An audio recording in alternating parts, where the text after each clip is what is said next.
আসসালামু আলাইকুম। আজকে দেশি স্টাইলের স্পাইসি পাস্তা রান্না করব। এই যে পাস্তা নিয়ে আসছে, আরিশার খুবই পছন্দের একটা খাবার পাস্তা। ও পছন্দ করে, মাঝে মাঝে ওকে রান্না করে দেই। তাই যে এগুলা হচ্ছে আমি সেদ্ধ করে নেব ভালো করে। তাই এখানে আমার যতটুকু লাগবে আমি একটা পাত্র নিয়েছি, পাত্রে পানি নিয়েছি, পানিটা হালকা একটু গরম হয়েছে।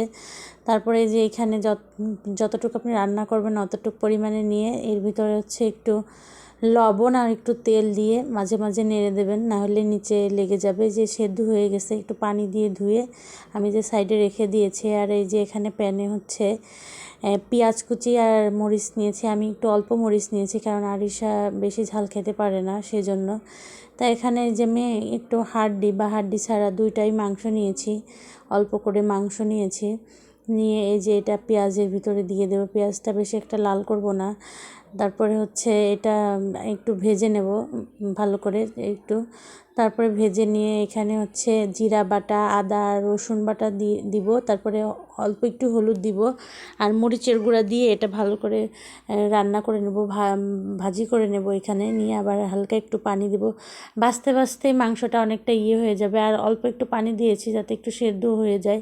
তবে পানিটা শুকানোর পরেও আবার হচ্ছে আমি এখানে এটাকে ভালো করে ভেজে নেব। তারপরে এটা ভাজা শেষ হইলে আমি ডিম দেবো। এখানে আমি 2টা ডিম নিয়েছিলাম। তা ডিমটা হচ্ছে ভালো করে এখানে ভেজে নেব। তা আরিশা মাঝে মাঝেই ওকে পাস্তা করে দেই, নুডলস করে দেই। প্রত্যেক দিনে দেওয়া হয় না, মাঝে মাঝে দেওয়া হয়, কারণ প্রত্যেক দিন আবার একই খাবার পছন্দ না। তার ডিমটা এই যে ভালো করে ঝুরু ঝুরু করে নিয়ে মাংসের সঙ্গে মিশাই নিব। আর এখানে যে মশলা দিয়ে দিচ্ছি, যে পাস্তার যে মশলা আছে ওইটা দিয়েছি।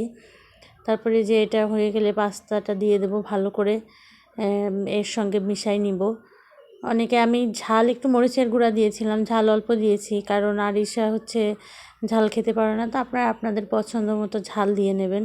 তারপর এটাই হয়ে গেলে আমি এখানে যে টমেটো সস, এটা টমেটো সস দিব। যেহেতু পাকা টমেটো ছিল না, সেহেতু আমি টমেটো সস দিয়ে দিচ্ছি। তাই এখানে সসটা দিয়ে ভালো করে নেড়ে নিব। সস দেওয়ার পরে এই যে পাস্তার কালারটা একটু লাল লাল হয়ে যাবে, এটা বেশ দেখতে ভালো লাগবে। আর মাশাআল্লাহ এটা খেতে অনেক ভালো হয়েছিল। আরিশা তো এমনিই পছন্দ করে, আজকে আরও বেশি পছন্দ করছে। এর আগে রান্না করেছি, টমেটো দিয়েছি, কিন্তু এখন পাকা টমেটো ছিল না, সেজন্য তো সস দিয়েছি। সস দিয়ে অনেক সুন্দর হয়েছে। একটু ঝাল ঝাল করতে পারেন, ঝাল ঝাল করলে আরও ভালো লাগবে। তা মাশাআল্লাহ এটা অনেক টেস্টি হয়েছিল। তা সবাইকে অনেক ধন্যবাদ আমার ভিডিওটা দেখার জন্য। আল্লাহ হাফেজ।